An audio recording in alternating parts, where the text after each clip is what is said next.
Welcome back to the channel. My name is Tim, and I am a newly retired educator living in Chattanooga. Over the course of several videos, we've talked about this idea of transferring memories to something digital, whether that's photos or old VHS tapes or DVDs. And so I've had several comments on different videos about wanting to know how I go about transferring the VHS video or the VHS tapes to digital. And so today we're going to talk about that.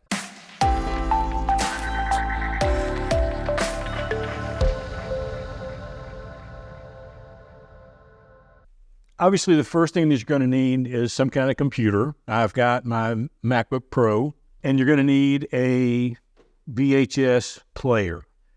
Now, this is the third one that I've used.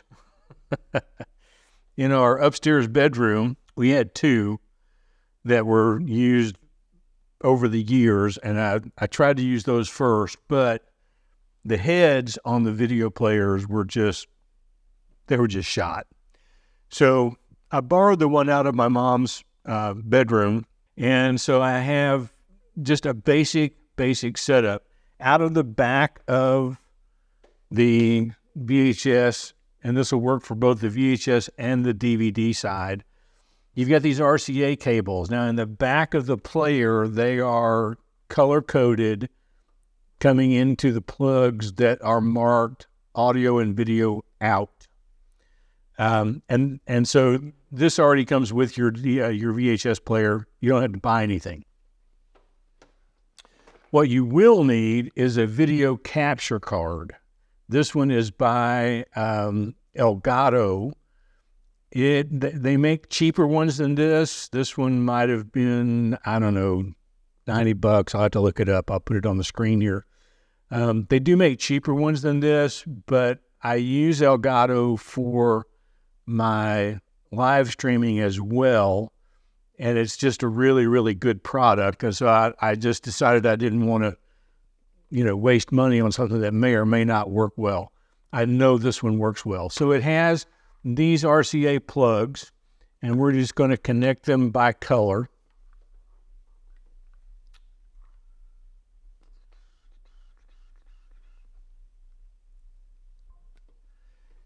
And then the other end will plug in through a USB plug. And so I've got that here. We'll just plug this in. It also has software that you have to download. So there is an Elgato video capture software that you need to download.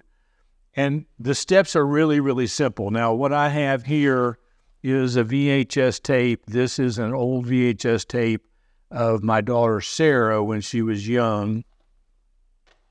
And I was going to put this in here. I've already rewound it, so it's just going to go in there. And I'm going to call this Sarah's Home Movies. I don't remember how long it is, so I'm just going to put in here that it's custom because I will let's leave it.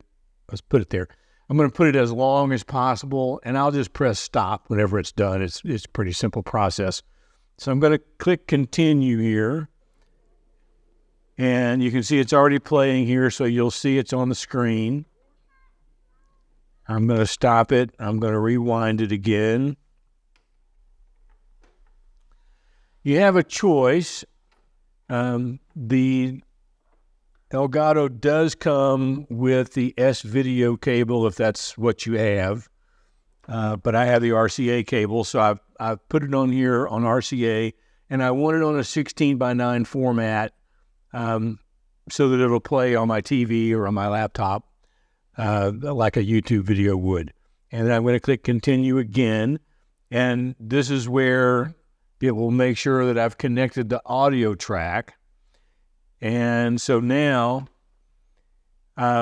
you'll see it says automatically stop recording after 180 minutes.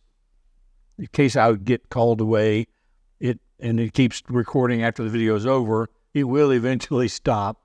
I do have the option to mute the sound. Obviously, I don't want to do that on this video. And I'm going to press start recording before I press play on the video.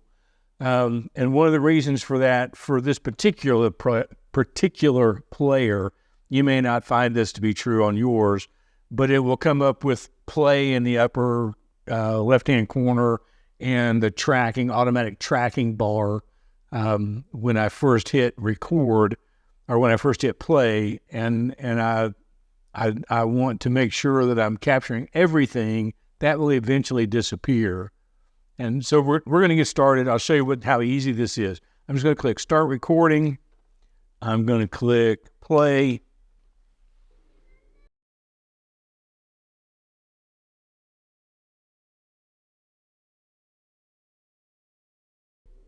Isn't she just the cutest thing ever? I'm going to let this record. I'm not going to make you watch, the entire recording process. When it's done, I will simply hit stop recording, and we will come back at that point here in just a little while.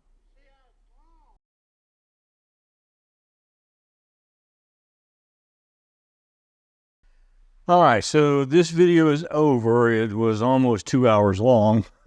So, just a couple of things in case I forgot it earlier. I will put a link in the description where you can get this Elgato video capture.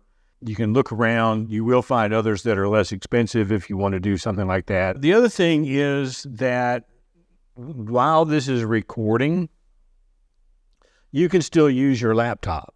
You can go online and do searches and just let it play in the background. Nothing that's happening on the screen is going to be affecting the recording of the video. I'm going to show you a couple of things here. So first of all, I'm going to click continue, and you'll see up here at the top it says your movie was saved successfully, and it's under movies, and the name of the movie is there. So I'm going to quit. I could upload directly to YouTube if that's what I wanted to do, but I would never do that. I'm going to quit, and I'm going to come over here to movies, and down here I have Sarah's Home Movies. I just want to show you that it is here.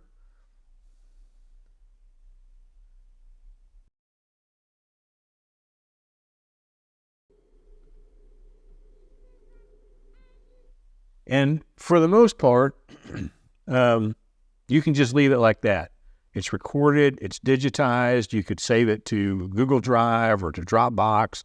You could save it on your hard drive. You could put it on an external SD card, whatever you want to do with it. But this is the next step that I usually do. It's not necessary to do, but it is something that I do. And so I am going to come down here and I'm going to open DaVinci Resolve. I've talked about DaVinci Resolve before, and DaVinci Resolve is free. So I'll put a link in the description where you can download it if you want to do that. And I'm just going to do an untitled project here. And I'm going to come over here to this link, and then I'm going to come back to Sarah's Home Movie, and I'm just going to drop it in here. I'm not going to bother. I'm not going to change the frame rate. There it is. Okay. And this is why I do this. So I'm just going to show you around a little bit here. It's a very simple process. I will go through this particular video. I will walk through the whole video and splice out parts that are not really concerning to me. Maybe they were to my wife's side of the family at one time, but I'm saving this video for me. So, I just want to keep the stuff that has Sarah in it and get rid of other things. Make sure that, I've cleaned it up a little bit. But this records in 1080p. And if you are recording something that you want to put on YouTube or that you want to view full screen on your TV in the best possible resolution, DaVinci Resolve allows you to do this. Up here in the upper left-hand corner, you'll see Timeline. And I'm going to click Timeline, and then I'm going to right-click, and I'm going to come right here to Timeline Settings. The first step is to deselect this little checkbox of Use Project Settings. I want to change that. And you'll see that right here, I have it set at 1920 by 1080p. That's the resolution it records in. But I want to upscale that to 4K. So I'm just going to scroll down and choose 3072 by 2048. That's 4K. And then make sure that this setting says Scale Entire Image to Fit. So what that's going to do is going to take this file and it's going to make this file. And DaVinci Resolve is going to go through and analyze the video and fill in the pixels to make it a bigger file so that it looks better when it's played back. It's not going to be perfect, but it will look better when it's played back. And I'm just going to click OK. And then I can export this file as a 4K file. Now, this particular video, I don't intend to upload to YouTube or anything like that. These are just ways to save memories that I've had sitting in my closet for 20 years. And it's time to do something with them. And I have just a handful of videos out here. I've got probably 24 that I'm going to go through this process with. I've got videos of all my kids. I've got videos that pertain to my brother. I've got videos that my mom made. One that I found I didn't even know I had was my mom and my stepdad, after they built this house and they had put in the flowers, they made a video in 1993. And they videoed in March, April, May, June, July, August, September, and October, how the flowers were changing and everything was going on. And I don't ever remember, I'm sure I have seen it, but I don't ever remember seeing it. And now I have it saved with my mom narrating, and that will be a treasure to me going forward, where if it was sitting in a shelf on a VHS tape, I would never watch it.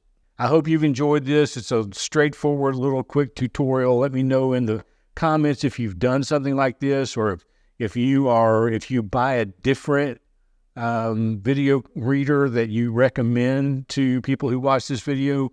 Put that in the comments so that they've got, at least a name they can go look up. I think I've got the comment set where I'm the only one that can put a link in there. Sorry. And we will see you next time.